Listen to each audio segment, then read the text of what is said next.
अचल पद को कहाँ लाएंगे? बाएं पक्ष। तो 2y/3 ये माइनस है तो बराबर क्या बचा? 0। ठीक है। अब यहाँ पे 2 है, यहाँ 3 है, इसके अपोल में कुछ नहीं, एक मान लेंगे। 2 3 1 का लघुत्तम 6। 2 का भाग दिया 3 को 1 से किया 3x।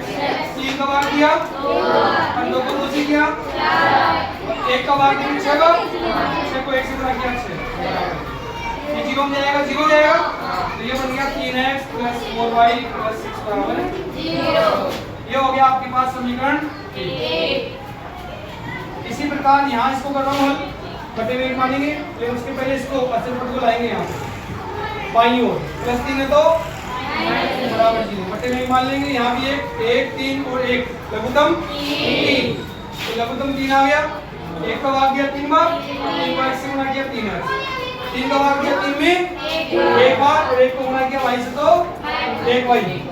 1 का भाग दिया 3 बार, 3 को 3 से गुणा किया तो बराबर 0। ये आ गया 3x - y - 9 और 3 को 0 से गुणा किया तो 0। ये बन गया आपका समीकरण 2। अब बताओ किसका गुणांक सेम दिख रहा है?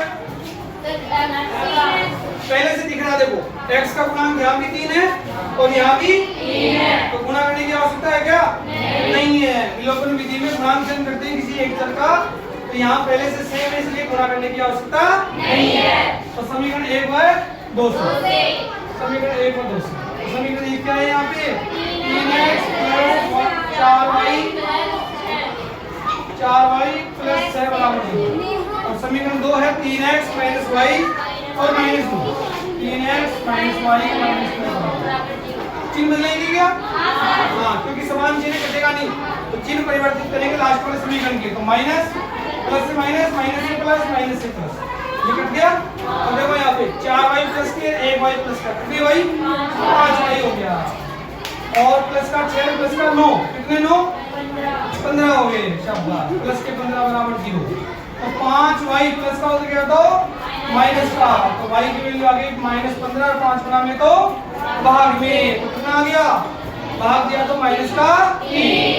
अब ये y का मान कहाँ रखेंगे? या तो समीकरण 1 में या समीकरण 2 में। तो y का मान समीकरण 1 में रखने पर, समीकरण 1 में हाँ रखो। तो देखो यहाँ से रख रहा हूँ मैं 3x + 4, y का मान कितना है? -3 और प्लस के 6 बराबर 0। तो 3x ये तो हो गया 4 × 3 12 और प्लस गुना माइनस माइनस, तो -12 प्लस के 6 बराबर 0।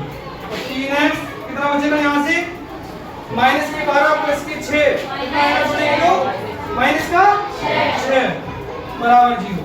तो 3x और माइनस दिया तो प्लस का 6 और x बराबर आ गया 6/3। कितना आ गया? 2। तो रैखिक समीकरण युग्म का हल आ गया x बराबर 2 और y बराबर -3।